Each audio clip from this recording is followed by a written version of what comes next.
तो हम ब्रह्मजाल सूत्र को पढ़ रहे हैं। उसमें जो सेक्शन पढ़ रहे हैं वो स्पेकुलेशन अबाउट द पास्ट है, जिसमें भगवान ने टोटल 18 व्यूज के बारे में बताया है। इसमें अब तक के पास दो सेशंस के अंदर हमने इटर्निज्म और पार्शियल इटर्निज्म के व्यूज को पढ़ा है।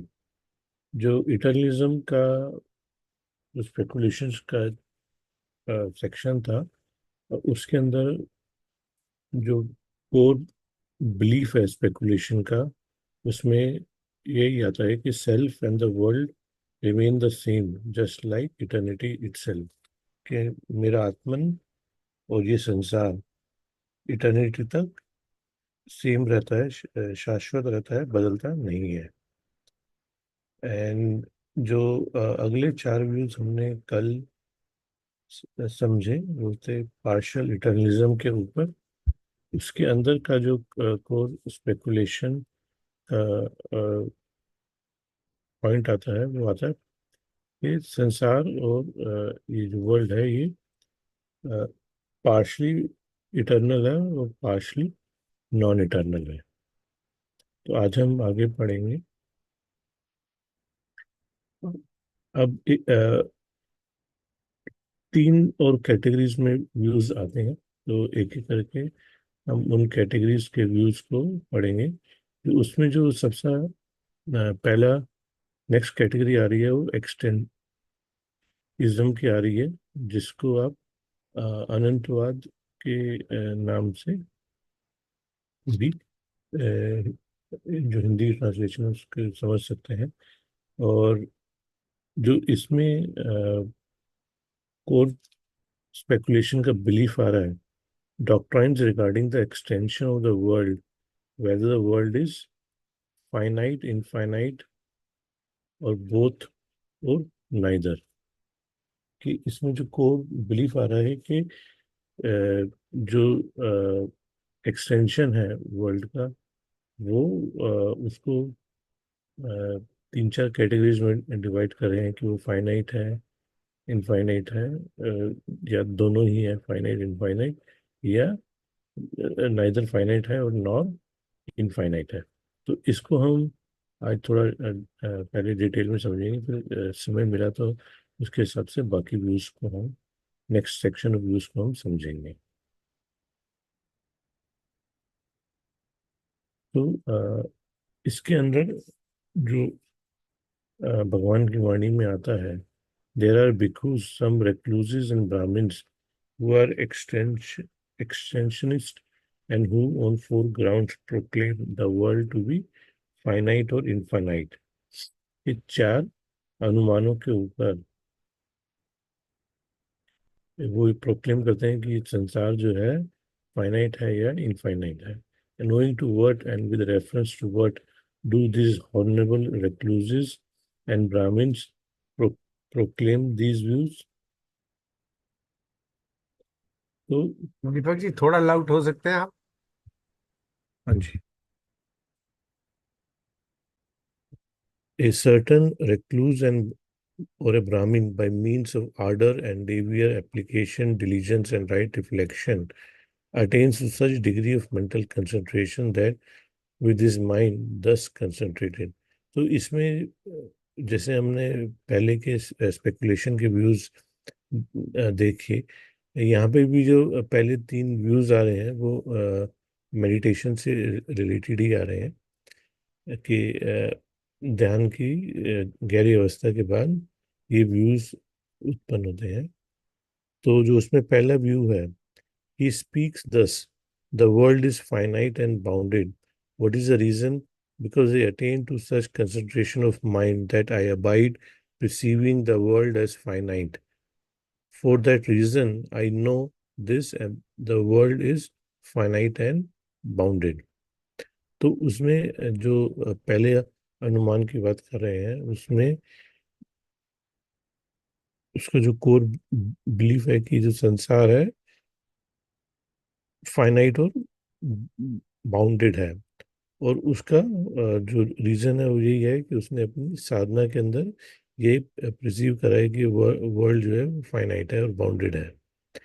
तो जो सेकंड केस है वो एकदम उसका ऑपोजिट हो जाता है, कि वो साधना के अंदर देखता है कि ये abides perceiving the world as infinite.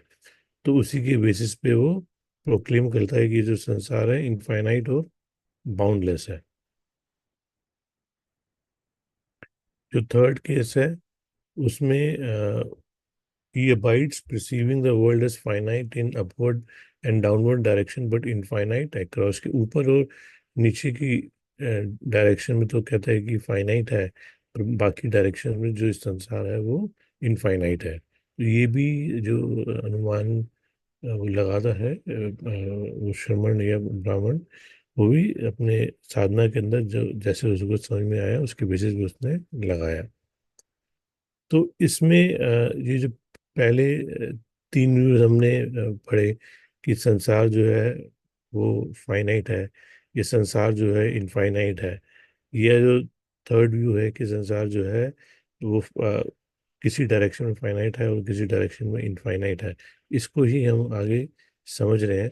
तो इसका जो मेन basis है, the basics for the formulation of these views is the sign nimitta of the kasina functioning as an object of the jhana or meditative absorption. Once each once established clearly may be gradually extended in circumstances until it appears to become all embracing, as though covering the entire universe. तो इसके अंदर essentially होता क्या है कि कभी कभी साधना करने जो ध्यान लगाने के प्रैक्टिसेस होती हैं, उसमें एक पर्टिकुलर जो मेडिटेशन की प्रैक्टिस होती है कि इसमें आप किसी एक ऑब्जेक्ट के ऊपर या तो अपना लंबे टाइम तक ध्यान केंद्रित करते हैं। कई बार या तो लंबे टाइम तक ध्यान करने के बाद कुछ निमित्त आपकी साधना में उत्पन्न होता है। तो उसके ऊपर अगर आप अपना मेडिटेशन में फोकस कई बार कंटिन्यू रखते हैं, तो उसकी बेसिस पे जो आपका मेडिटेशन का जो वो साइन है जो आपके मेडिटेशन में आ रहा है, वो जब एक्सपैंड होता है तो वो किस तरीके से आपका मेडिटेशन का ऑब्जेक्ट एक्सपैंड हुआ, उसके बेसिस पे जो पहली तीन स्पेकुलेटिव व्यूज हैं वो बने हैं। तो अगर वो मेडिटेशन के साइन को वो सक्सीड कर जाता है अपने ध्यान की मेडिटेशन के अंदर, कि वो उसकी बाउंड्रीज अगर वर्ल्ड स्पीयर तक आ जाती हैं, तो वो वर्ल्ड स्पीयर आज के एक अनबाउंडेड एरिया तक आ जाती हैं, तो वो अ, ये कंक्लूड करता है अपने ध्यान मेडिटेशन में कि जो संसार है वो फाइनाइट है। और अगर उसका जो मेडिटेशन का निमित्त है वो एक इनफाइनाइट एरिया तक फैल जाता है, तो उसके बेसिस पे वो ये कहता है कि संसार जो है इनफाइनाइट है। और अगर मेडिटेशन का ऑब्जेक्ट का जो साइन है वो एक डायरेक्शन में तो लिमिटेड रहता है, पर दूसरी डायरेक्शन में वो इनफाइनाइट हो जाता है, इनफाइनाइटली फैल जाता है, तो उसके बेसिस पे वो ये व्यू बना लेता है कि जो संसार है वो फाइनाइट और इनफाइनाइट दोनों है। और अब हम आते हैं चौथे व्यू की तरफ। जो चौथा व्यू है वो अगेन एक रैशनलिस्ट का है और एक वो इन्वेस्टिगेटर का है। तो या तो उसने अपने रीजनिंग के बेसिस पे अच्छे से समझा है, ये अपने कुछ कुछ इन्वेस्टिगेशन के बेसिस पे, ये अपने ख्याली पुलाव पे वो ये अनुमान लगाता है कि the world is neither finite और नाइदर इनफाइनाइट।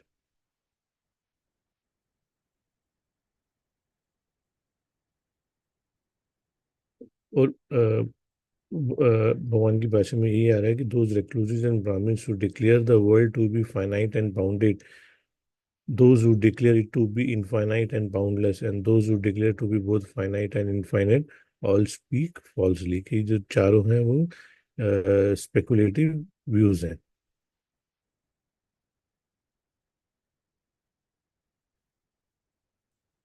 एंड इसमें जो चौथा व्यू है उसका जो प्राइमरी रीजन जिसकी वजह से वो इस व्यू की धारणा बनाता है, वो उसका जो प्राइमरी रीजन आता है कि the fourth view arises in case of rationalist who takes mutually contradictory reports of the former theories to annul each other and thus concludes that the world is neither finite nor infinite. तो भिक्खु बोधि उसको इस तरह से समझाने की कोशिश कर रहे हैं कि वो रैशनलिस्ट जब वो अलग अलग तरह के थ्योरीज की बातें सुनता है जिससे वो कंफ्यूज हो जाता है, तो उसके बेसिस पे वो ये एजम्पशंस बना लेता है कि जो संसार है वो ना तो फाइनाइट है ना ही इनफाइनाइट है। तो ये था पहला हमारा सेक्शन जो कि एक्सटेंशनिज्म का था। तो ये एक एक्सटेंशनिज्म का चार व्यूज को हमने ऑलरेडी पढ़ लिए कि वर्ल्ड फाइनाइट है या इनफाइनाइट है। नाउ इसके बाद जो अगला सेक्शन आ रहा है वो आ रहा है डॉक्ट्रिन्स ऑफ एंडलेस इक्विवोकेशन। इसमें भी चार व्यूज आते हैं। तो जो इसमें जो एक कोर स्पेकुलेटिव, इसमें जो एक इक्विवोकेशन का जो वर्ड है वो एक तरह से आप मान लीजिए कि इन डिसाइसिवनेस है, या बेसिकली एक तरह की एम्बिगियस लैंग्वेज है जिसके थ्रू वो अ, अ, सच को छुपाता है, और ये अपने आप को उस एम्बिगियस लैंग्वेज के अंदर या तो अपने आप को छुपाता है। जो इसका अगर एक समरी में समझने की कोशिश करें, the belief that avoid taking a clear position और आर एम्बिगियस। तो अब तक के जो व्यूज हमने समझे वो उसमें एक तरह से उसने डिक्लेयर ही कर दिया कि संसार या तो इटर्नल है, या संसार पार्शियल इटर्नल है, या संसार जो है वो एक्सटेंसिज्म है कि इनफाइनाइट है या इनफाइनाइट है। तो जो कैटेगरी डी के व्यूज हैं उसमें वो क्लियर स्टांस नहीं लेता है।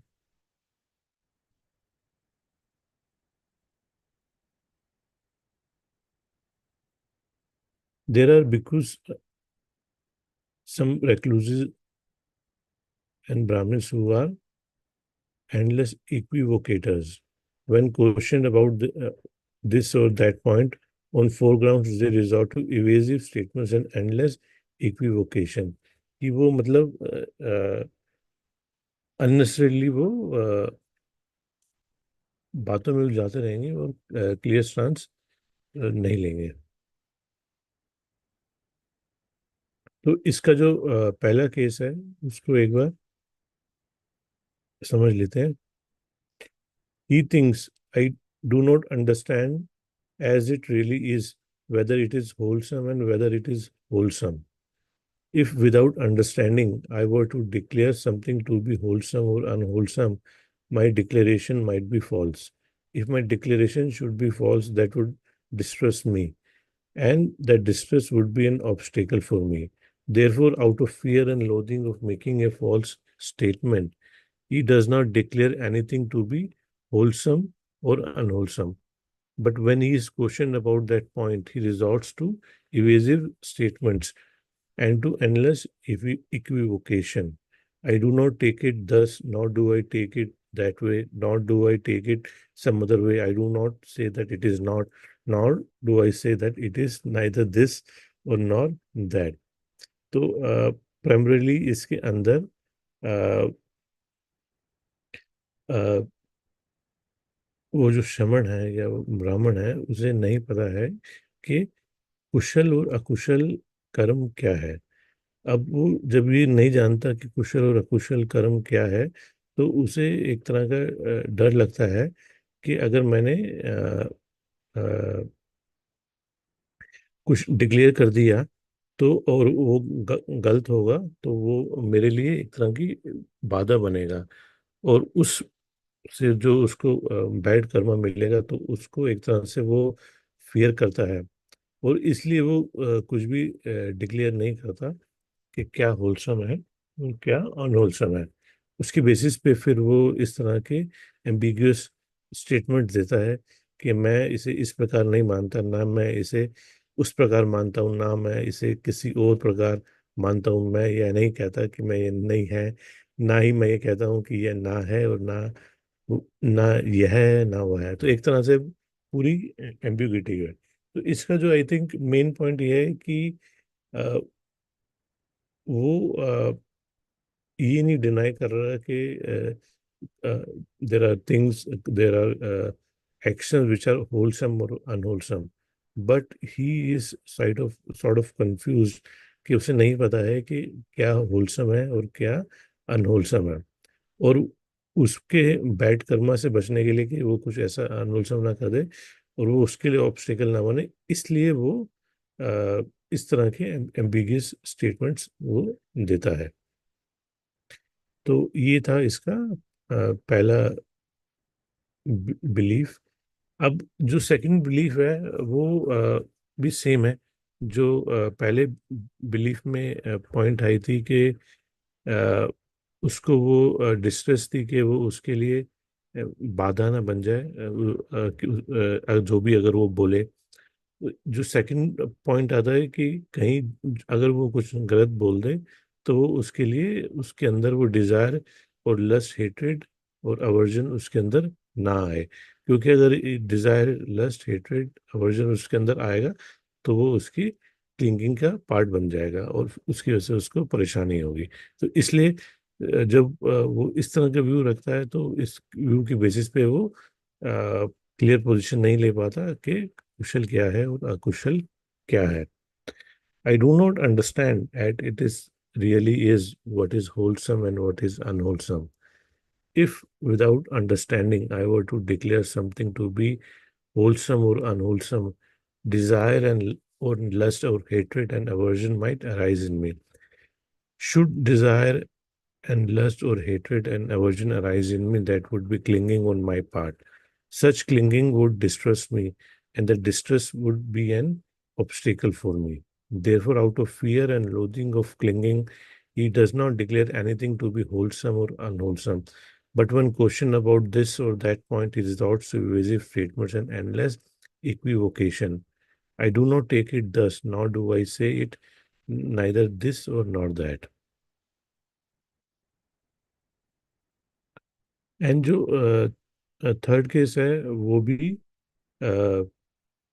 वेरी सिमिलर है कि अगर उसे नहीं पता कि अगर उसने कुछ ऐसा डिक्लेयर कर दिया जो कि जिस पॉइंट पे उसको क्रॉस एग्जामिन कर लिया गया उसके व्यूज के ऊपर कि ये, और उसकी स्टेटमेंट को एक तरह से इनकरेक्ट प्रूव कर दिया गया, तो उसकी बेसिस से उसको फिर वो उसको गलत प्रूव करने पे उसको डिस्ट्रेस होगा। तो उससे बचने के लिए वो ये डिक्लेयर नहीं करता कि क्या होलसम है और क्या अनहोलसम है। I do not understand at is really is what is wholesome and what is unwholesome. Now there are recluses and Brahmins who are wise, clever, experienced in controversy, who wander about demolishing the views of others with their wisdom. If without understanding I were to declare something to be wholesome or unwholesome, they might cross examine me about my views, press me for reasons, and refute my statements. If they do so, I might not be able to reply. If I could not reply, they would distress me, and the distress would be an obstacle for me. Therefore, out of fear and loathing of being cross examined, he does not declare anything to be wholesome or unwholesome. But when questioned about this or that point, he resorts to evasive statements and endless equivocation. I do not take it thus, nor do I take it in that way, nor do I take it in some other way. I do not say that it is not, nor do I say that it is neither this nor that. और जो चौथा case आता है उसमें वो श्रवण या ब्राह्मण जो है वो डल है, वो स्टूपिड है, और उसकी बेसिस पे वो क्लियर स्टैंड नहीं लेता है। A certain recluse or a Brahmin is a dull and stupid due to his dullness and stupidity. When he is questioned about this or that point, he resorts to evasive statements and to endless equivocation. If you ask me whether there is world beyond, if If I thought there is another world, I would declare that there is, but I do not take it thus, nor do I take it that way, nor do I take it in some other way. I do not say this, that is not, nor do I say it is neither this nor that, कि वो अपनी dullness और stupidity की वजह से उसको खुद ही नहीं पता है। जब उसे क्रॉस एग्जामिन किया जाता है तो वो इवेजिव स्टेटमेंट देता है और अनलेस एक इक्विवोकेशन करता है।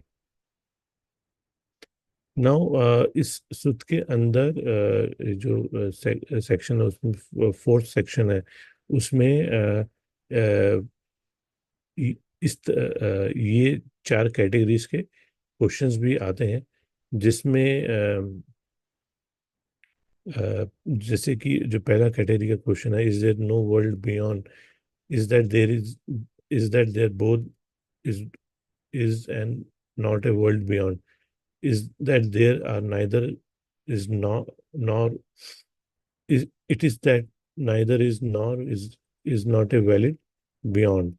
और तो ये इस तरह के क्वेश्चन हैं जो सूत्र में शायद अलग कई बार जगह पे भी आते हैं, तो जिनके कई बार आंसर्स नहीं होते। Are there are there beings spontaneously reborn, are there no being spontaneously reborn, is it that there are both are and not beings spontaneously reborn? Is that there is neither are and not are not beings spontaneously reborn? Is it a fruit and result of good and bad action? Is there no fruit and result of good and bad action? Is that neither is that there neither is nor is not fruit and result of good and bad action? Is it that there neither is nor is not fruit and result of good bad action? And जो चौथा point है, does the Tathagat exist after that? Does the Tathagat not exist after that? Does the Tathagat both exist and not exist after that? Does the Tathagat neither exist nor exist, neither exist and nor not exist after that? तो ये जो चार categories के question है जिसमें world की बात कर रहे हैं, बीइंग्स के रिबॉर्न होने की बात कर रहे हैं, गुड और बैड एक्शन की बात कर रहे हैं, और तथागत को लेके हम बात कर रहे हैं, तो इनके ऊपर भी कई वो इवेजिव स्टेटमेंट्स और एंडलेस इक्विवोकेशन करता है चौथे केस में। तो इसमें जो भगवान की समरी में बाकी सूत्र में आता है एरो ऑफ सफरिंग का पॉइंट, कि भगवान कहते हैं कि it has been noted that the Buddha refused to give any definitive reply to any of the standard metaphysical questions circulating among thinkers of his day, on the ground that solution to these questions was irrelevant to the problem of suffering, whether which it was the aim of his teaching and cure। कि भगवान कह रहे हैं कि इन metaphysical questions को उन्होंने answer नहीं करा है, क्योंकि इनके आंसर जो है वो जो उसको सफरिंग हो रही है उससे रिलेटेड नहीं है। एंड जब एक और सूत्र में रेफरेंस आता है भिक्खु मलयुंग पुत्र का, जो कि भगवान को प्रेस करता है कि उसे आप एक क्लियर आंसर दें।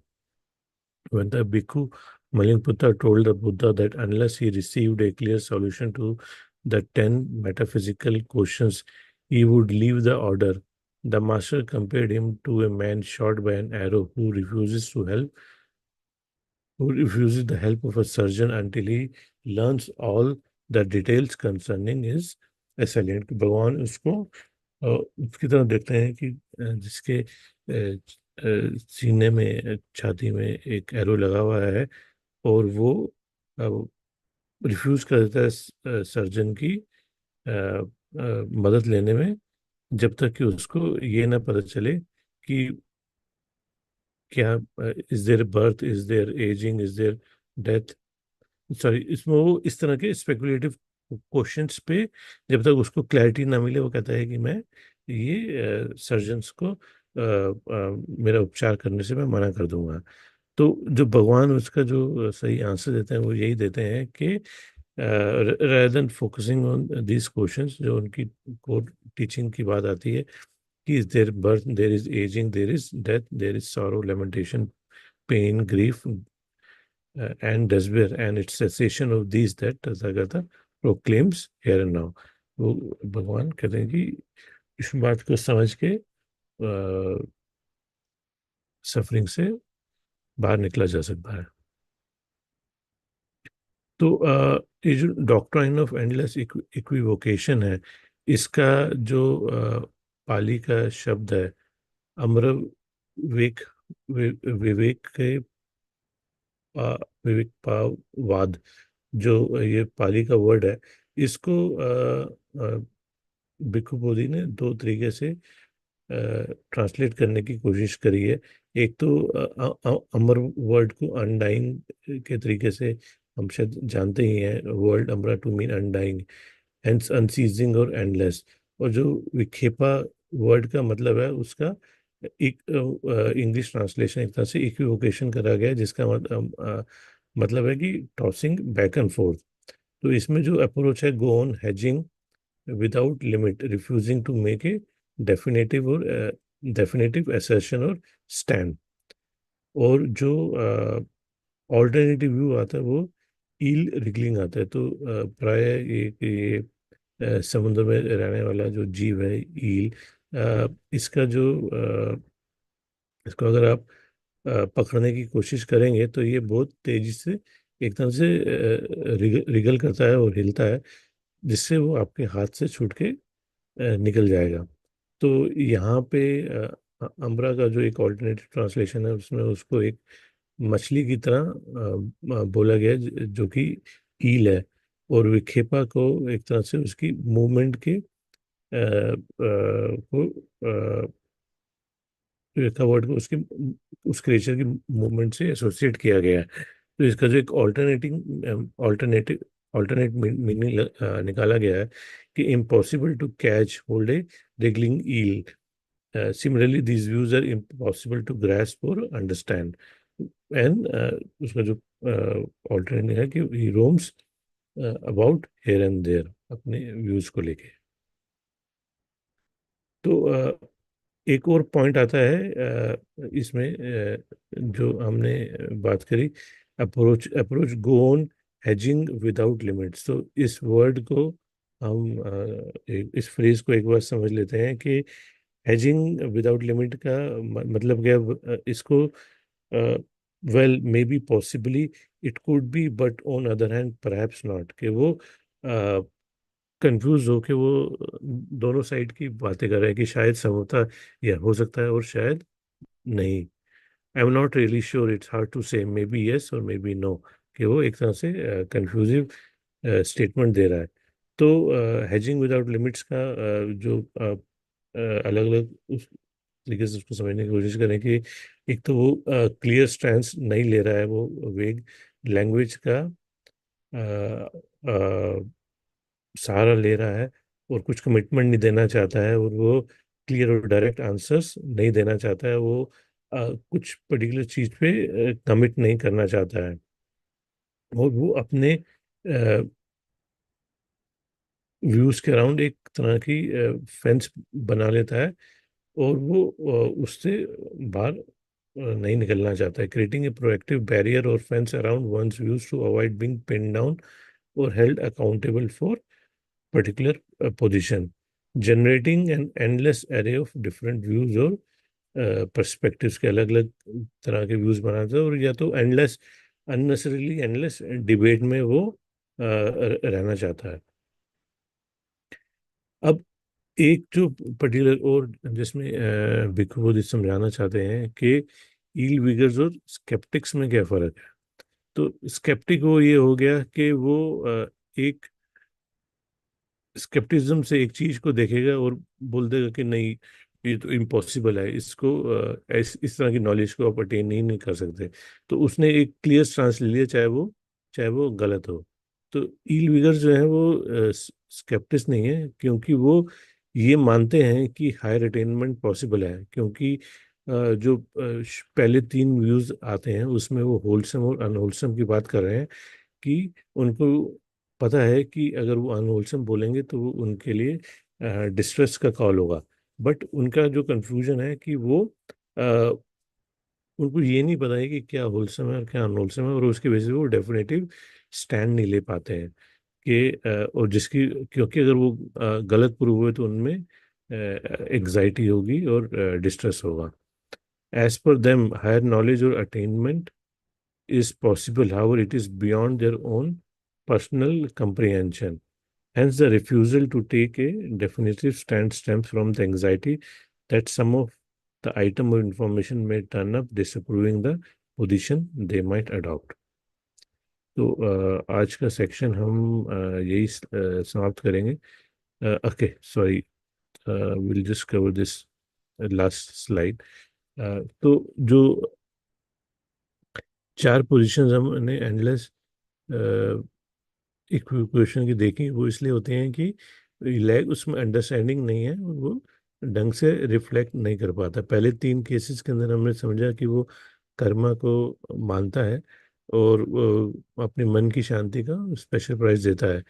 बट उनमें जो जो पहले दो हैं जिसमें कि उसको डिस्ट्रेस होता है कि अगर मैंने कुछ गलत बोल दिया तो मेरे को डिस्ट्रेस हो जाएगा, या अगर मैंने कुछ गलत बोल दिया तो उसमें डिजायर और लस्ट उत्पन्न हो जाएगा। तो एक तरह की वो मॉरल स्क्रप्टनेस दिखाना चाहता है पहले दो केसेस के अंदर। और डिस्ट्रेस बाय फेलियर है, और उसको फियर है सेकंड व्यू में डिजायर लस्ट हेट का। थर्ड वाला जो है वो डरता है कि उसको कोई गलत प्रूव ना कर दे, या और वो वाद विवाद में हार ना जाए। तो इसलिए वो क्लियर व्यू नहीं लेना चाहता। फोर्थ जो है वो डलनेस और स्टेबिलिटी की वजह से। तो आज की रीडिंग हम यहीं पे स्टॉप करते हैं। प्राइमरीली हमने आज दो व्यूज को समझा। एंड उसमें जो पहला व्यू हमने समझा तो वो एक्सटर्निज्म का समझा था, जिसमें वो अपनी मेडिटेशन की साधना में ये धारणा बनाता है कि संसार फाइनाइट इनफाइनाइट ये दोनों हैं, या दोनों ही नहीं है। और जो second point, second speculative views हमने पढ़े, वो एंडलेस इक्विवोकेशन के पढ़े, कि जिसमें वो क्लियर पोजीशन नहीं लेना चाहता है। सर ने चैट में लिख दिया था वो अंत अनंतवाद है, अनंत अनंत, तो जिन्हें अनंत बात करा। So I'm mentioning it because some people are listening to. So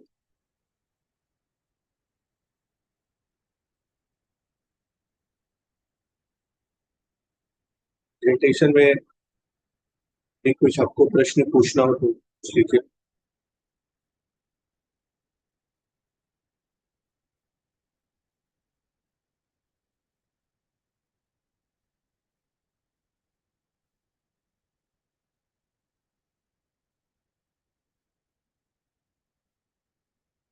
हाँ जी।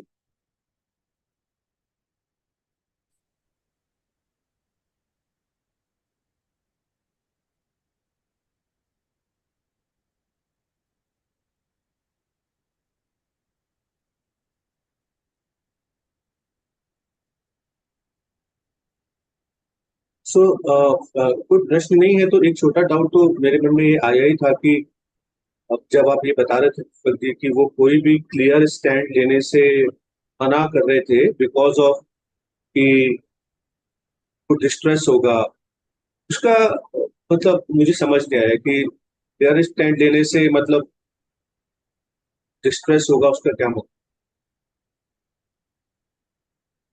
मतलब उनको प्रूफ करना पड़ेगा। तो निखिल जी, आई थिंक जो मेन पॉइंट ये आती है कि वो ये तो मानता है कि होलसम क्या है और अनहोलसम क्या है। बट मतलब उसे होलसम और अनहोलसम की डेफिनेशन में फर्क नहीं है। बट जिस चीज के बारे में उसको क्वेश्चन किया जा रहा है, उसे उसका आंसर नहीं पता है कि सही आंसर क्या है। और उसको डर लगता है कि उसको सही आंसर नहीं पता। अगर मैंने कुछ गलत बोल दिया और उस गलत बोलने की वजह से मुझे परेशानी होगी, क्योंकि अगर वो आंसर अनहोलसम निकला तो वो मेरे ही ऑब्स्टेकल बन जाएगा। तो उसके डर से वो डिक्लेयर नहीं करता कि पॉइंट को, कि क्या होलसम है और क्या अनहोलसम है, और वो फिर इवेजिव स्टेटमेंट्स देने लगता है। Does that make sense?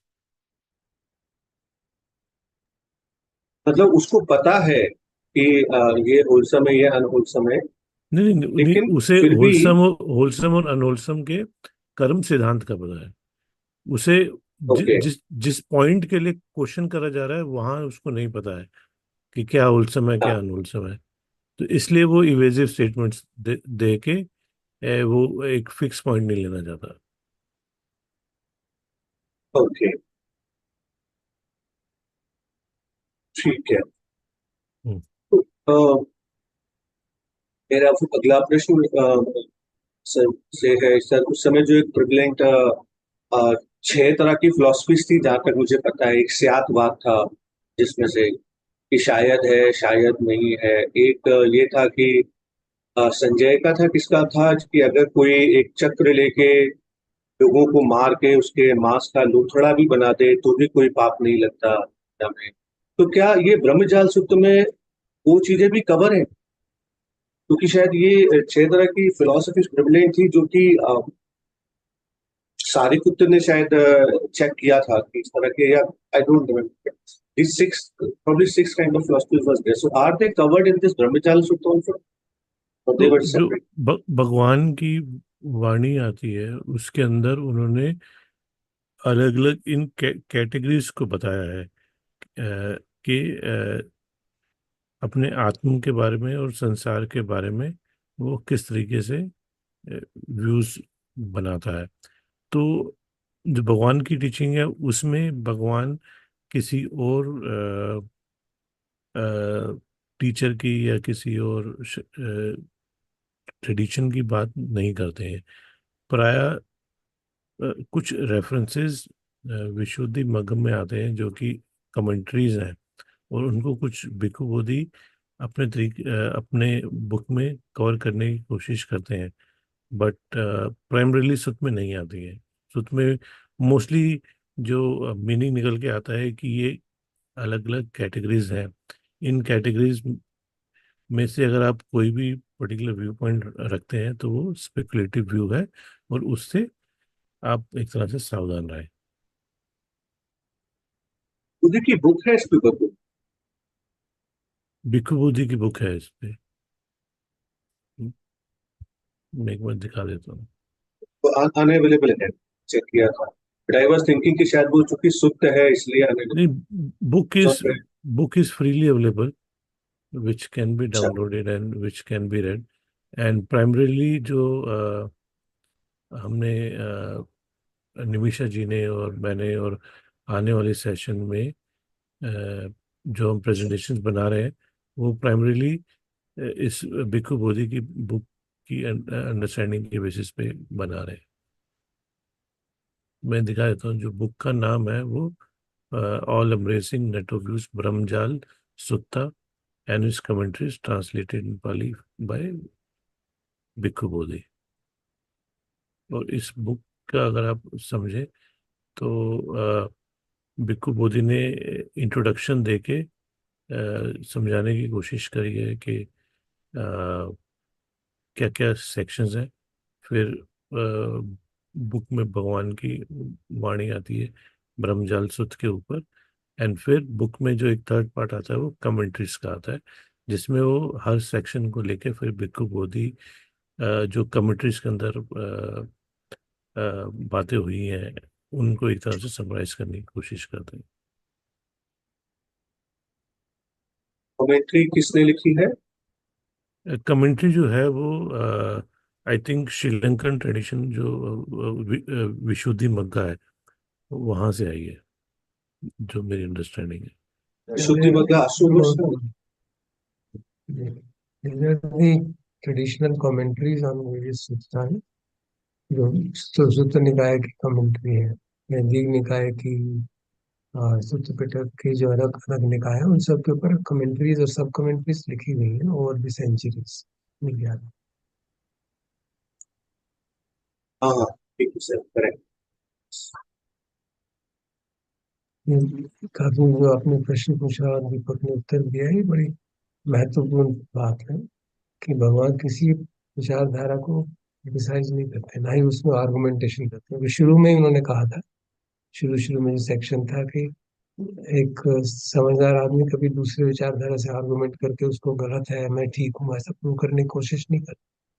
तो यहाँ पे उन्होंने जो पॉसिबिलिटीज हैं सारी बता दी, और भिक्खु बोधि और कमेंट्रीज उन पॉसिबिलिटीज में क्या आता है वो फिट करने की कोशिश करके बताते हैं कि इस तरह की विचारधारा में ये विचारधारा जो उस समय प्रचलित थी ये आती आ सकती है, या भविष्य में कुछ ऐसी विचारधाराएं हैं जो उस समय है ही नहीं और अभी भी नहीं है, हो सकता है। ट्राई टू डू है ऑल पॉसिबल, जैसे परमुटेशन कॉम्बिनेशन करते हैं मैथमेटिक्स में, इस तरह से उन्होंने क्या पॉसिबिलिटी है वो सारी हमारे सामने खोल के रख दी।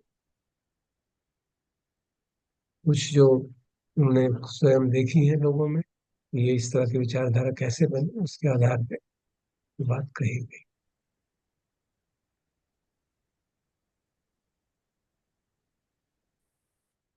सर इसी तरह का डायलेमा शायद सारिपुत्र और महामुगलैन ने फेस किया होगा जब वो पूरे इंडिया में थे, और शायद ये सब विचारधाराएं पढ़ी।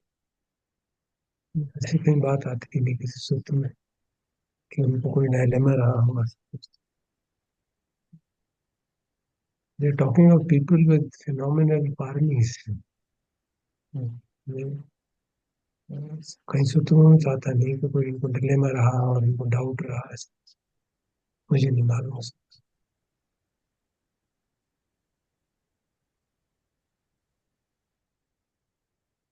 नहीं, क्योंकि वो उसमें ऐसा आता है सर कि अगर हमें कोई मास्टर मिला तो हम इन्फॉर्म करेंगे। फिर वो लोग सडनली सारिपुत्र उनको देखते हैं, भगवान बुद्ध के ऐसा जी को शायद देखते हैं, देन ही रियलाइजेस। जो उनको उस समय बेस्ट मास्टर मिला था संजय, वो उससे सेटिस्फाइड नहीं थे, तो कोई डायलेमा नहीं था, they knew that it is not perfect, so they were finding a better teacher, and the moment they found a better teacher they accepted it like fish takes to water. It didn't take them time to accept it because they immediately experienced the fruit of that. उसमें कहीं dilemma की कोई गुंजाइश थी नहीं। अगर वो असाजी की बात सुनते ही श्रोतापन्न हो गए हैं जैसे कहा जाता है, तो फिर डिलेमा कहाँ रहेगा।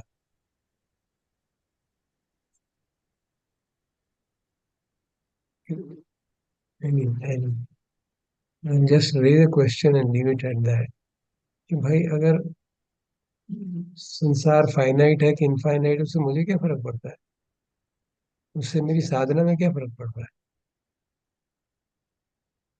Why should I bother.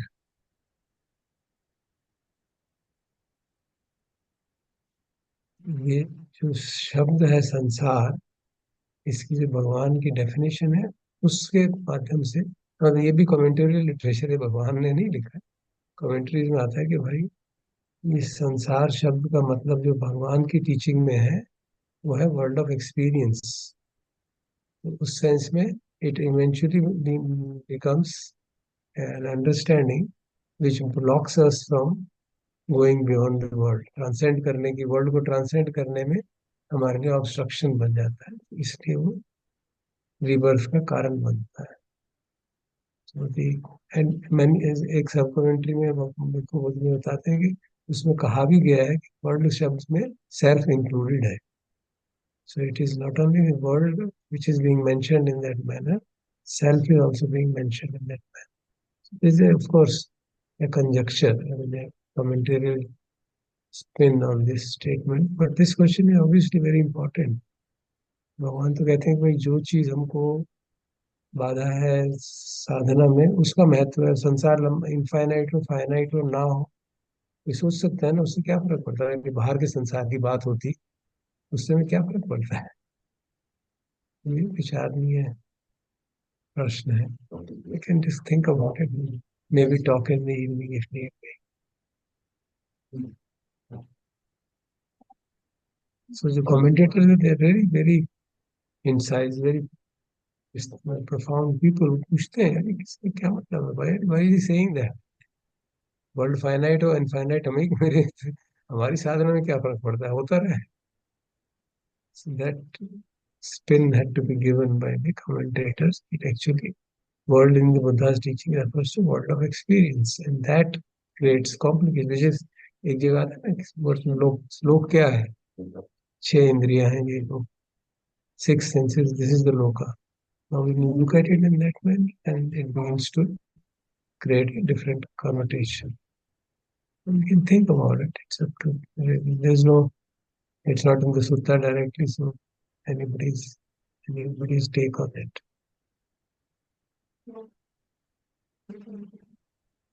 क्योंकि भगवान का उद्देश्य यही था कि इस विचारधारा से आपको बाधा पड़ेगी, मुक्ति में बाधा होगी, और कोई कारण नहीं था कि वो क्यों ये सारी विचारधाराएं बता रहे.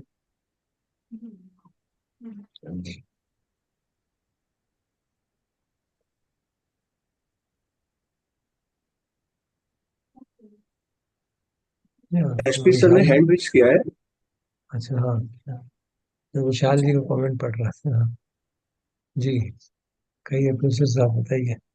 नहीं, मैं तो सिर्फ ये कह रहा था कि मुझे एक सब टाइटल ठीक लगा, ये मॉरिस वाल्श की ट्रांसलेशन में है, that is this about the sutta, what this teaching is not, what the Bhagwan's teaching is not. So basically this sutta covers कि ये सब विषय are not relevant to our sadhana. That's what I understand from that subtitle. People who have devotion to Buddha, they can't think that Buddha will talk of something which is not relevant. That is the point. तो इसलिए commentaries बनी. It's very easy to dismiss everything. I mean, जैसे विशाल जी ने लिखा भी है कि आजकल के लोगों के लिए ये बात मानना बड़ा भारी चैलेंज है. That's true, very true. It is a challenge, of course. So that's what the commentators ने क्यों लिखा है सब, क्योंकि उनकी श्रद्धा थी कि भगवान कोई ऐसी बात नहीं करेंगे जो मीनिंगलेस हो. But since you use brevity, बहुत ब्रीफली बताते थे, and it depended on the persons who are sitting in front of them, so they probably understood to that, because उसमें तो पाली में लिखा हुआ वर्ड, पाली में लोक वर्ड का लोक है. अब लोक शब्द का मीनिंग क्या है, those people may be understanding it in that manner, so you need have to explain. But हमने अंग्रेजी में ट्रांसलेट लोक को वर्ल्ड कर दिया. World means objective world. So that difficulty arises. Similarly, जो meditative experiences हैं, उसके बारे में अजान ब्रह्माली पॉइंट आउट करते हैं कि उन्होंने जो शब्द लिखा है वो सम्मा मनसिकारा लिखा है, योनिसो मनसिकारा नहीं लिखा. So he says this is something very important. He's pointing out that they are not going to the root. The attention is rightly focused on what they are doing. एक हसीना है, उसका प्रतिभाग निमित्त आया, तो सामान्य हम लोग भी साधना में एक्सपीरियंस करते हैं, जब ज्यादा आनापान करते हैं लाइट आती है, जिस कॉल्ड है निमित्ता और प्रतिभाग, काउंटर पॉइंट साइन अंग्रेजी में कहते हैं. और वो लाइट को अगर आप स्टेबल कर सकते हैं, then you can expand it to infinity, this way that way. कई बार होती है, कई बार नहीं होता, कई बार स्टेबल ही नहीं होता. So that kind of a thing, because it produces lot of Joy. अरे क्या हो रहा है, वंडर होता है. कई बार तो साधक जो है दिखता अंधेरा, आंख बंद करके सैर में ध्यान कर रहा है, बिल्कुल लाइट लाइट हो गई, उसको लगता है क्या हुआ, कहीं कुछ हो तो नहीं गया. He opens the eyes and sees this. No, it's utter darkness, but he was experiencing deep light. So these kind of experiences in meditation can give rise to wrong conclusion, because we are very quick to derive conclusions on the basis of that. Especially जो अच्छा लगता है उसको हम पकड़ लेते हैं. So all these things in my understanding have been कि भैया जो साधना में अनुभव होता है उसको एकदम, उससे जो बात समझ में आती है वो आपका परसेप्शन है, not the truth. So better be careful. So that is the overarching message throughout this saptah, because most of the views are based on meditation experiences. तो हम लोग जो साधना करते हैं उस बात को सजग रहने की आशा. और ये दीप्ति ये हैंड, बट सर ये मैं वही क्लैरिफाई करना चाह रही थी कि अभी सजेस्टिंग की जो इसमें संसार की बात हो रही है वो एक्सपीरियंशियल संसार की बात हो रही है, स्पेशली आज का जो एक वो था इसमें था कि वो ऊपर नीचे तो फाइनाइट मानता है बट अक्रॉस इनफाइनाइट मानता है। तो then what is that referring to in the context of our experiences? Yeah. So it is referring to the experiencer also. The experiencer. That's why they say, क्योंकि सारे सूत्र में world and self की बात की गई है, यहाँ पे वर्ल्ड से मतलब शायद वर्ल्ड एंड सेल्फ ही है. So is talking of self also in that sense. मेरा आत्मा कैसा है, अनंत है या कॉन्स्ट्रिक्टेड है, उस तरह की फिलोसफीज तो रही है भारत की. आत्मा जो है अंगुष्ठ प्रमाण है या हमारी शरीर जैसा ही है एंड सो ऑन. उस तरह से इस इस तरह से इनफाइनाइट है. इनफाइनाइट की जो अनंत कॉन्शियसनेस इज इनफाइनाइट को एक वेल एस्टेब्लिश्ड फिलोसफी है. तो इस तरह की कि कोई इस डायरेक्शन में फाइनाइट है ऐसा कोई एस्टेब्लिश्ड फिलोसफी तो नहीं है. But probably there might have been some people who thought so. I don't know that way. So that does create a difficulty in kind of consolidating it with the world of experience. इतना कोई अनुभव कर पाता है, even that I can't really wiggle out of it. तो commentaries में जो लिखा है वो मैं आपसे शेयर कर रहा था, which because they are speaking in Pali. अब लोगों के मतलब ये है, अब सम्मा मनसिकारा, it's obviously different from uniso mansikara. What exactly is the difference? We have to guess. So अजान ब्रह्माली ने कुछ गैस किया, बाकियों ने पॉइंट आउट भी नहीं किया. You see? So it's a matter of reading and then reflecting and practicing. Based on our depth of practice, we can find कि इसका actual meaning क्या हो सकता है. But it's only a guess. So जैसे विशाल जी ने कहा कि मॉडर्न साइंस में तो उसको एक्सेप्ट ही नहीं करेंगे, ये सब क्या है, सब मतलब ही नहीं. Because we don't have any such meditative experience. कितने लोगों के पास meditative experience है? और जो इक्विवोकेशन की बात है, जो मॉडर्न थ्योरी है scepticism, one of the philosophy is scepticism, कि आप किसी चीज के बारे में कुछ नहीं कह सकते. कोई भी आप बात डेफिनेट कहेंगे तो वो गलत हो जाएगी. किसी चीज पे विश्वास ही नहीं करना चाहिए. This is kind of one of the popular thought processes. So this जो इक्विवोकेशन वाली दीपक ने बताई, वो सब lead to that kind of philosophy ultimately. Scepticism जो आजकल के जमाने में काफी पॉपुलर है, भाई इन लोगों को किसी पे विश्वास नहीं करना चाहिए. कुछ भी कोई भी फिलोसफी विश्वसनीय नहीं है. That kind of thing you can C those traces of that in this. Jain philosophy भी एक है वो, लेकिन अनंत बाद में उसकी है कि आप you should look at things from different perspective. कई बार उसको भी कंफ्यूज कर देते हैं with scepticism. But that's not this. They are saying that you can't get complete information from one perspective. You need to have multiple perspective. जैसे वही example ली जाती है, elephant and six blind man. So they are not equivocation, but वो उस तरह से लगता है कि वो भी उसी तरह की बात कर रहे हैं. अरे ये कुछ नहीं पता चल सकता, कुछ नहीं. So these are kind of subtle differences in the point of view. Buddha, because he's not giving a kind of academic discourse to explain each and every point. उनके सामने जो बैठे हैं उनको मालूम है, इनको लोक शब्द का मतलब मालूम है. ये अंडरस्टैंड कि मैं योनिसो मनसिकारा नहीं कह रहा हूँ, मैं सम्मा मनसिकारा कह रहा हूँ. It means right from the context of their practice. It means it is not going to the root of the matter. So the master thought को भी सुनने वाले समझ जाएंगे. अब हम हजारों वर्ष बैठ के उसकी एनालिसिस कर रहे हैं, तो हम अपनी समझ से ही कर पाते हैं, उसकी दिक्कत हो जाती है. We can listen to Ajahn Brahmali's talk and then see what does he say. And then maybe if need we discuss it in the evening. उनके पार्ट 5 में ही आता है. तो बहुत सारी टार्ट्स हैं, तो आप ढूंढते रहेंगे. मैं भी देख रहा था उसको, मुझे याद है उनके जो टॉक्स हैं दीघ निकाय के पहले DN1 पे, इसमें पार्ट 5 में ये वाली एस्पेक्ट में डिस्कस हो। Thank you.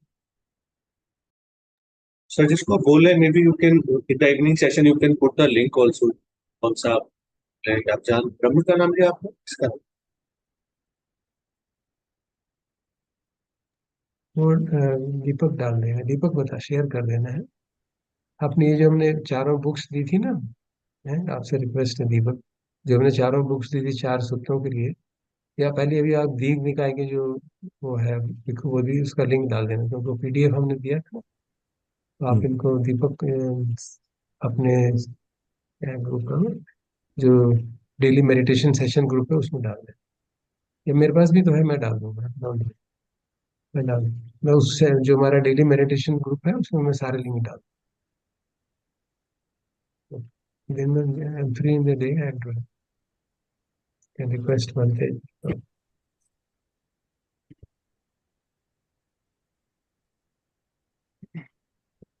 अरहं सम्मा सम्बुद्धो भगवा बुद्धं भगवन्तं अभिवादेमि।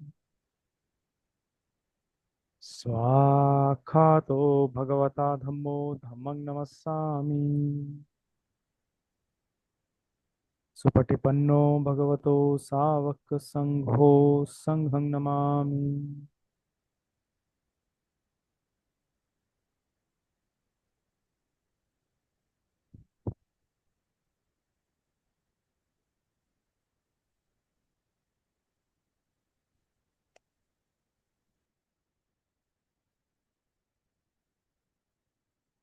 इसके रिस्पेक्ट्स बनते हैं। प्रथम बना, द्वितीय, तृतीय।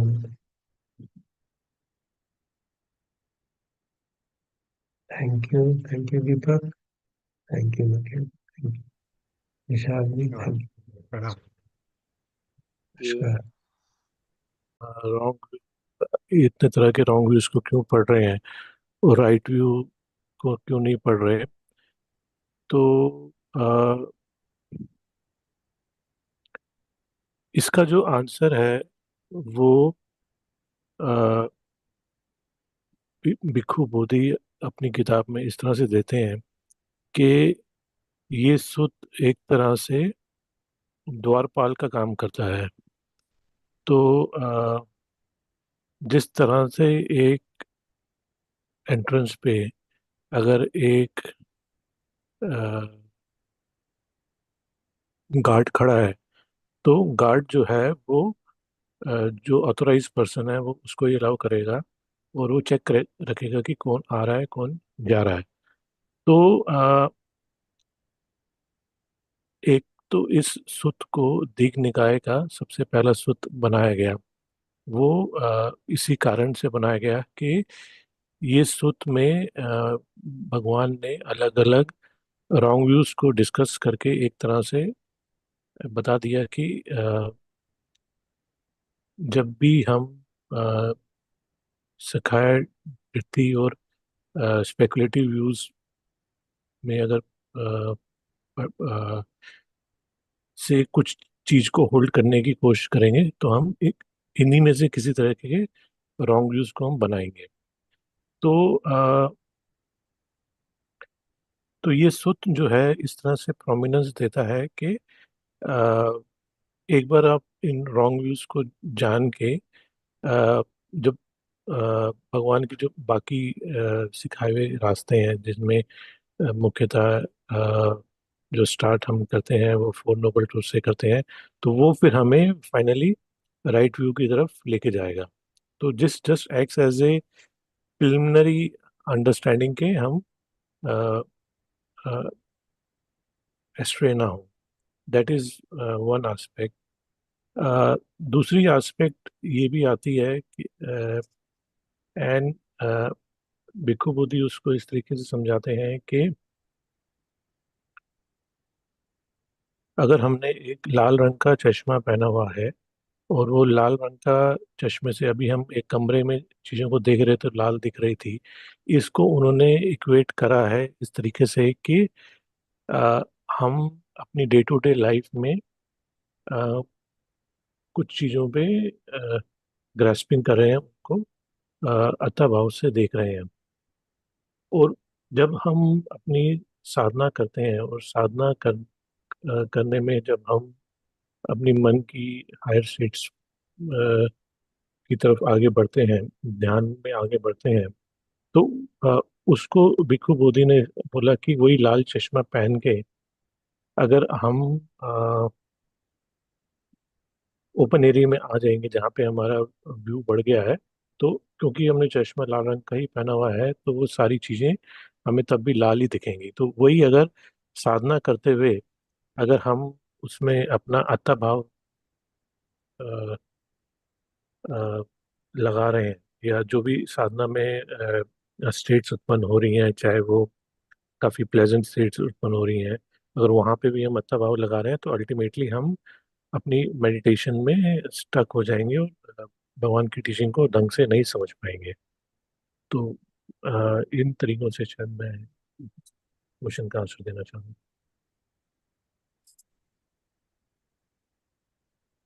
एनी फर्दर क्वेश्चन इसके ऊपर? अगर कोई और प्रश्न हो तो पूछें, ताकि ये बात क्लियर हो जाए, क्योंकि पहले भी हमने चर्चा की थी इसके ऊपर। निमिषा है, निमिषा ने एक स्लाइड में बोला भी था। ये महत्वपूर्ण बात है, क्योंकि और जहाँ तक पॉजिटिव व्यू है वो बेसिकली डिपेंडेंट ओरिजिनेशन का, और इस सूत्र के बाद उसी पे चर्चा हो।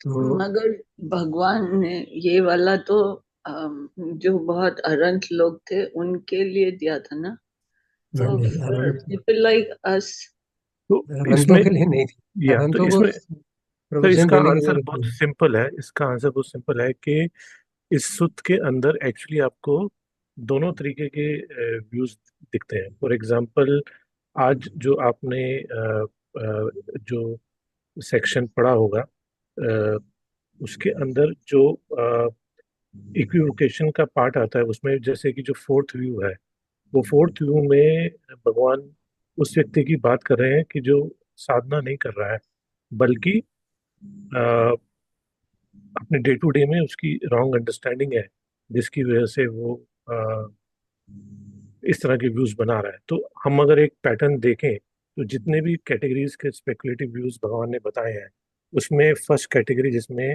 मल्टीपल व्यूज आते हैं, वो ध्यान की अवस्था से आते हैं। और जो लास्ट फोर्थ व्यू भगवान ने बताया, वो एक तरह का रैशनलिस्ट का बताया।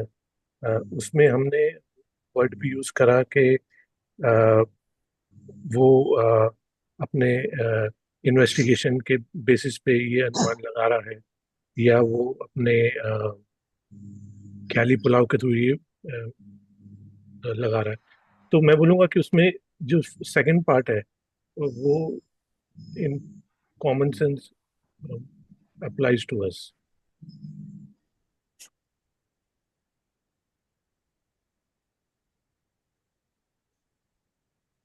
but In knowing what to do rather than what not to do, wouldn't that be more helpful at our stage? Okay, या let me answer. Let me add answer to what happens. And I'm not saying from theory. I'm saying from observation of hundreds of people. जब हम साधना करते हैं और साधना करने में दिक्कत होती है, मुश्किल आती है, या जीवन में ऐसी परिस्थिति आती है कि वो साधना से संभल नहीं पाती, तो हम ऑप्शन ढूंढते हैं। और वो ऑप्शन इन्हीं में से होता है जो हमको सिक्योरिटी देता है, जो हमें आसान लगता है, सहज लगता है।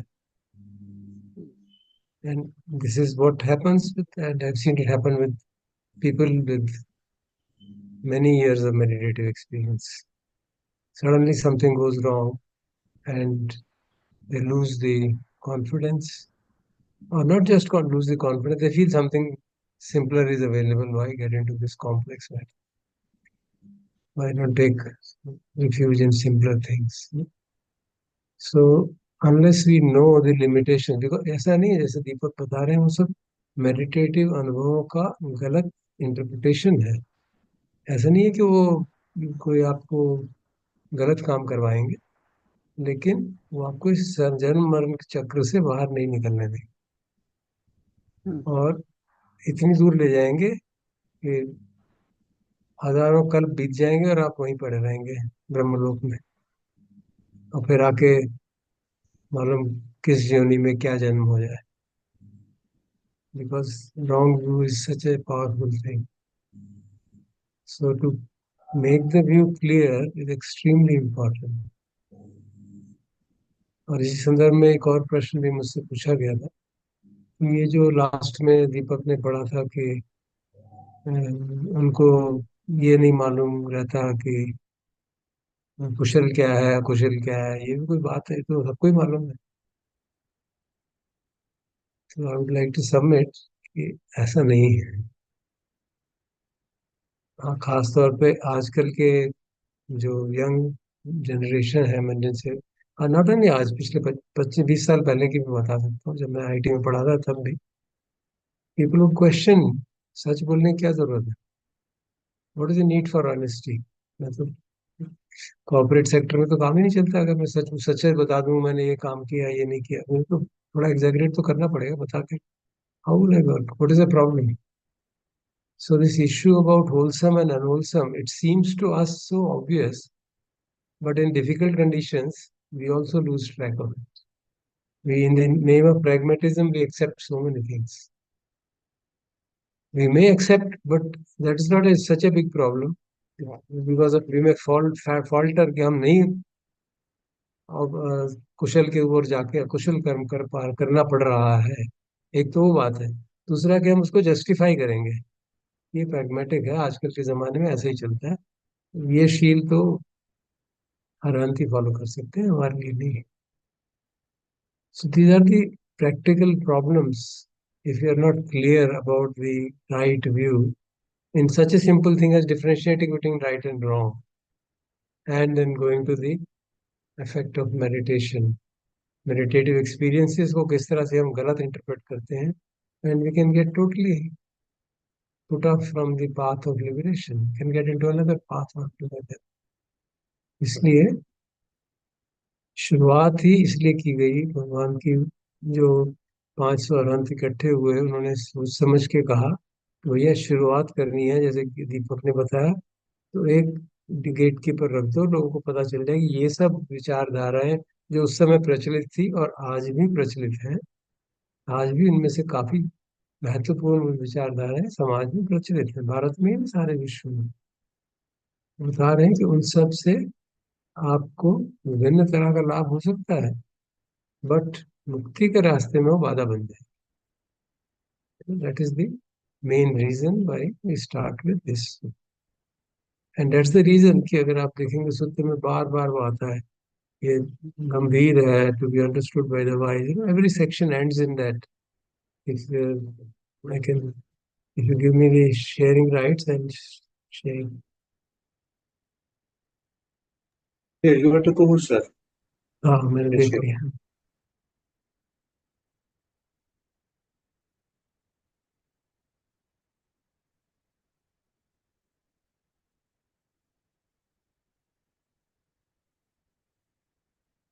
ये देखिए, every section ends with this paragraph. These are those dhammas, bhikkhus, that are deep, difficult to see, difficult to understand, peaceful and sublime, beyond the sphere of reasoning. So mere logic will not work. Subtle, comprehensible only to the wise, which the Tathagata, having realized for himself with direct knowledge, propounds to others. और फिर वो कह रहे हैं कि इसके बारे में तथागत की प्रेज करूंगा तो समझ में आता है. So these are extremely profound teachings which help us from going in the wrong direction. So that is the importance of this. Okay. Thank you. Yes.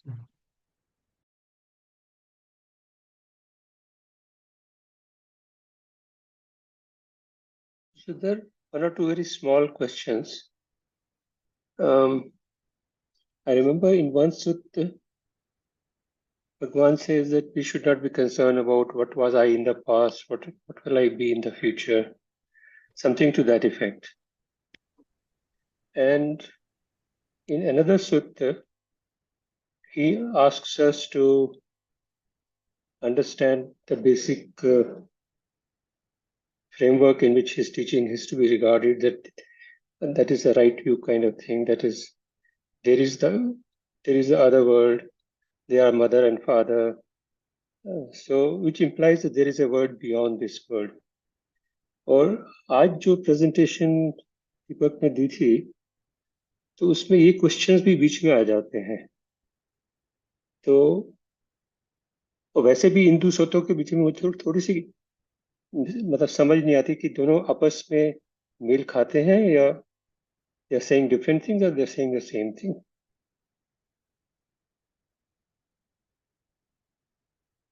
Are they saying the same thing in a different way, perhaps, for a different purpose? किन दो की बात कर रहे हैं? एक में तो ये बोला समझाया गया कि a good sadhak does not worry about the past, he doesn't worry about questions like what was I in the past, what will I be in the future.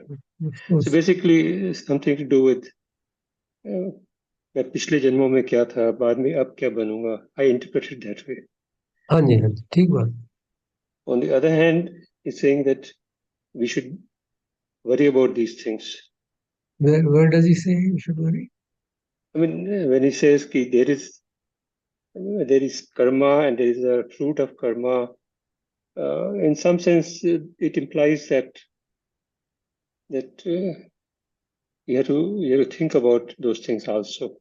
So दोनों में are they saying different things with a different purpose, or there is a potential conflict in these two statements? Deepak, would you like to try and give an answer? I don't know whether I explained the question properly. So, see, जो इस सूत्र में भगवान कहीं भी नहीं, मैं इस सूत्र की बात नहीं कर रहा, मैं जनरल क्योंकि इससे रिलेटेड है उससे बात इसलिए कह रहा था.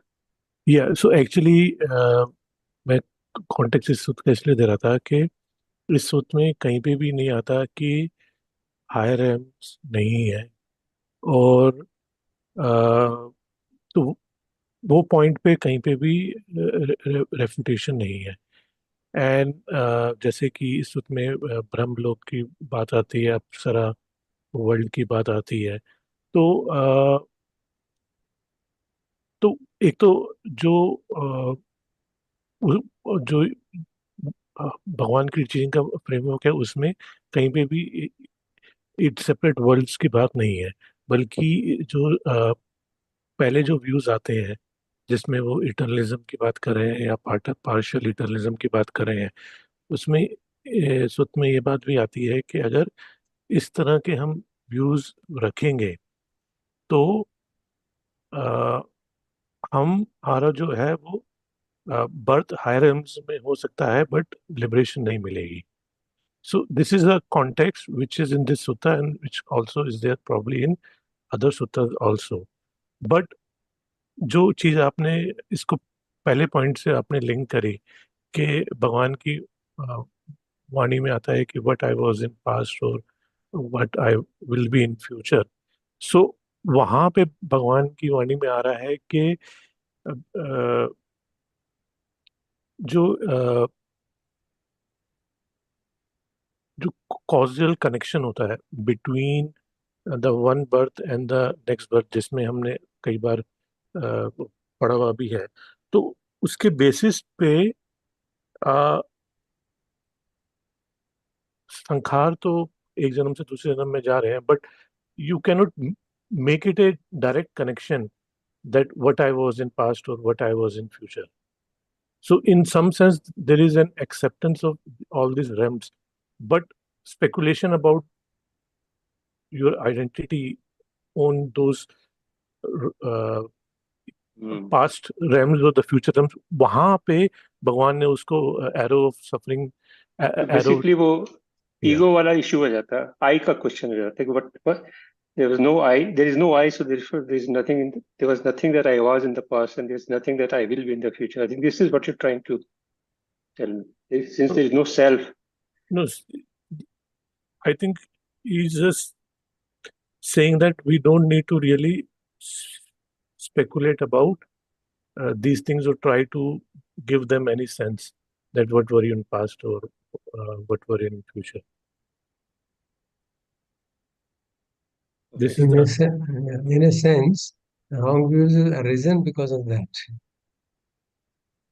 The wrong views arisen based on the past life and the projections. I mean, direct views, directly seeing them, but then interpreting them wrongly. Next, we'll study about future, those who think about future and how they come to another set of views. और जहाँ तक कर्म सिद्धांत की बात है, God doesn't say that you should worry about it, because he in fact says karma vipaka chintayo. You better not think about it, you'll get crazy. But the fact is that karma is operating, that's it. And therefore, whatever experiences we have, whatever conditions we face, So they are consistent, they are not contradictory. yeah, there's no contradiction. They are actually consistent, very much consistent. Right. Thank you. Thank you, Deepak. Thank you very much.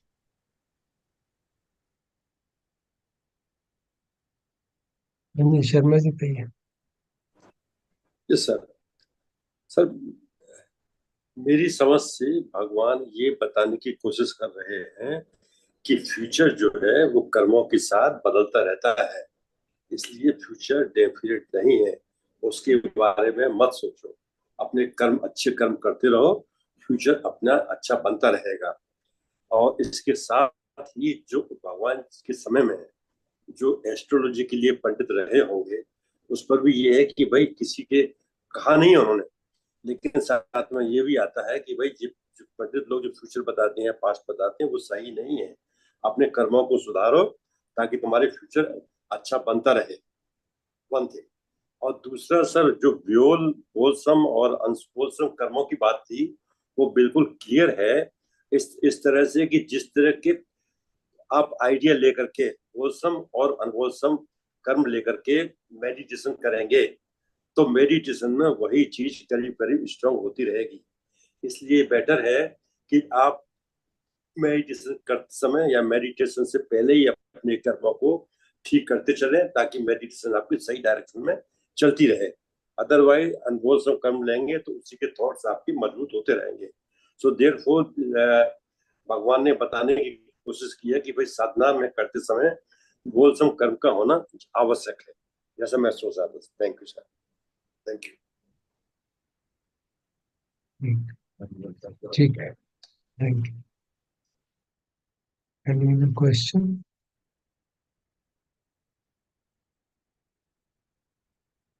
There is no question. It's just जी, मैं पूछ रहा हूँ बाकी जी. आप appreciate your comment. Sir, धर सुबह आपने सम्मा मनिस्कारों और योनिसो मनिस्कारों के बारे में कुछ समझाने की कोशिश की थी, शायद मुझे ठीक से समझ नहीं आई. You can kindly repeat that. This is the take of Ajahn Brahmali on the difference. He points out the difference between these two words. उसका कुछ meaning होगा, because if people do Yoniso Manasikaro, then they can't come to a wrong conclusion. That is the point. So it is Samma in the sense that with respect to whatever they are observing, attention is proper, but it is not going to the root of the matter. It is actually looking at it superficially. तो हम जो जैसे दीपक कह रहे थे कि जो fundamental error है कि मैं हूँ, उसके आधार पे इंटरप्रिटेशन हो रहा है, without going into the root of the matter as to what is happening there. Probably this is what I think Ajahn Brahmali hints in his talk. Just repeating what I heard from him in my own words. That's all. So is this word used anywhere in one of Yeah, these it is there in suttas? the sutta, in this very sutta, Ambaji. Acha. In this very sutta, the word used there is when he says, it looks at you with right attention. और वो right शब्द जो है वो ऐसा लगता है कि right तो right ही है, उसमें क्या प्रॉब्लम है. Actually, the word there is samma manasikara, not योनिसो मन से कहा, सो ही पॉइंट्स आउट कि इसका भी कुछ कारण होगा. He's also conjecturing, and I very much appreciated that point. So I just shared with you. Thank you. Thank you. Gipti, you already said something. सुबह जो आप लोक वाली बात कर रहे थे कि इसमें वर्ल्ड का मतलब हमारे एक्सपीरियंस वाला लोक है, तो अगर आप इसे किसी एग्जाम्पल के साथ बता सके, जैसे फाइनिट्यूड की जो यहाँ बात की या इनफाइनिट्यूड की बात की, उसमें कैसे ये रेलेवेंट होगा एक्सपीरियंस वाला लोक?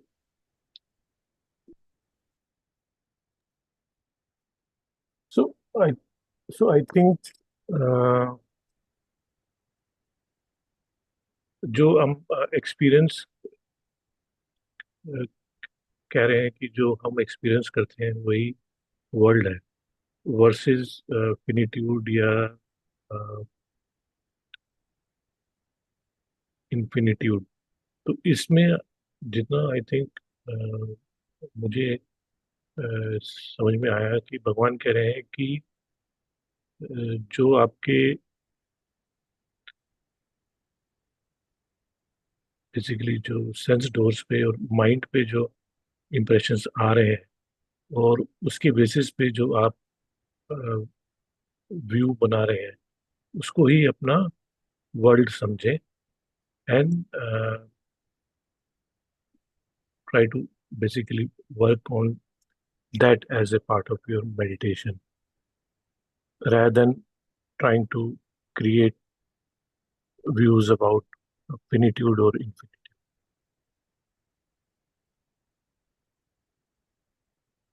I don't know whether I'm able to make sense or not.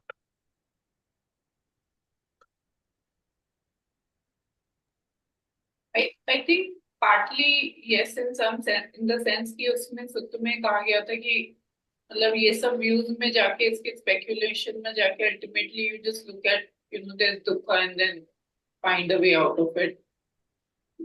But what I'm trying to understand is that even when we are listening to this sutta, when wherever the reference to world is given, should be interpreted as the world of the experiences. Because जैसे sir सुबह बता रहे थे, याद दिला रहे थे कि भगवान जब भी वर्ल्ड को रिफर करते हैं तो always referring to the world of experience. And if so, then then again coming back to that, can we use an example and discuss that? तो आई थिंक अगर मुझे आपका क्वेश्चन अगर समझ में आया तो जो जो भी वो मेडिटेटर्स हैं जो हायर हायर मेडिटेशन स्टेट्स में जो भी एक्सपीरियंस कर रहे हैं, eventually that itself is what they are experiencing through their 6 senses. It's only that they are giving them the wrong interpretation of finitude or infinitude or eternity. So what they're experiencing is what they're able to get the perceptions at their sense doors, but their understanding of them is flawed. They're giving them more importance or trying to create speculative theories on their experiences, which is the word of caution in this sutta. And Deepti wants to get some examples कैसे कौन से world view हैं. In fact जो सनातन वैदिक परंपरा जो है उसमें इस तरह के विचार हैं. They always talk of one as the individual soul and one as a universal soul. तो एक आत्मा और एक जीवात्मा की बात होती है. जीवात्मा is supposed to be finite and Paramatma or pure Atma is supposed to be infinite. And then there are various relationships between them. In Advaita, Atma, Jivatma are same, exactly identical. Because of a Maya, this confusion is happening. In Dvaita philosophy, they are totally different. Paramatma is God, divine, and Atma is, Jivatma is we, individuals. and then there are schools of Vedanta which are called Bhed-Abhed Sutta. Okay, we don't normally discuss it. It's quite complicated. तो जो basically 3 सब schools माने जाते हैं, द्वैत, अद्वैत और भेद अभेद. और भेद अभेद में कई सारी कैटेगरीज हैं. उसमें जो मोस्ट प्रोमिनेंट है वो विशिष्ट अद्वैत, जिसमें ये कहा जाता है कि वो जीवात्मा जो है वो तो फाइनाइट है, लेकिन परमात्मा, लेकिन है वो उसका ही पार्ट. तो वो इट इज, भेद अभेद का मतलब है कि वो डिफरेंट भी है और डिफरेंट नहीं भी है उस सेंस में. तो विशिष्ट अद्वैत है समथिंग ऑफ दैट काइंड, कि उसमें जो व्यू है, जो बहुत प्रोमिनेंट फिलोसॉफिकल व्यू है, there are believers of that in our country, कि जो जीवात्मा है वो परमात्मा का ही अंश है. It's not same as that, but it is like a fire होती है, उसकी स्पार्क निकलती है.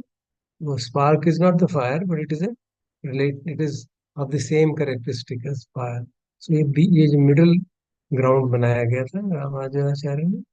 सो you can see the question of finite, infinite, both finite and infinite, all those questions are there. All those are satisfied with these philosophies. So that thought that the world is finite or infinite and self is finite, because in Advaita the world and the self are the same. In others there are differences. तो उस sense में ये बात समझी जा सकती है. This is in some sense my understanding of it. So why it is being said in terms of finite and infinite. So I just shared with you my understanding. You can be cautious in accepting it.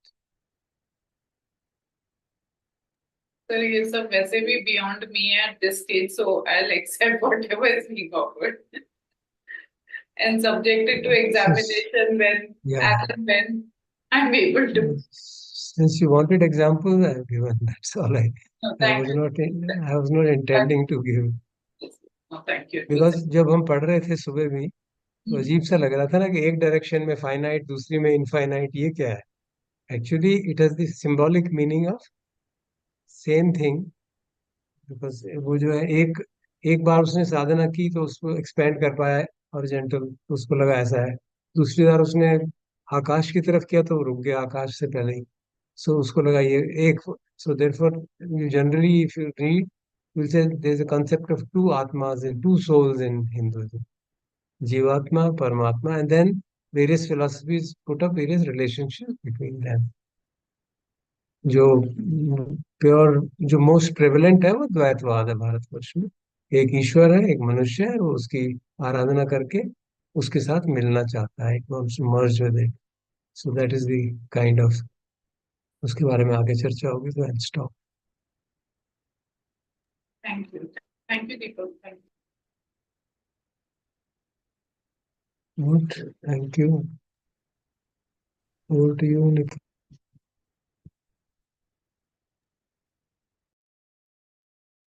A request to continue for closing things. सो अब Saturday और Sunday हमारा ये जो series है, this will Saturday and Sunday are days when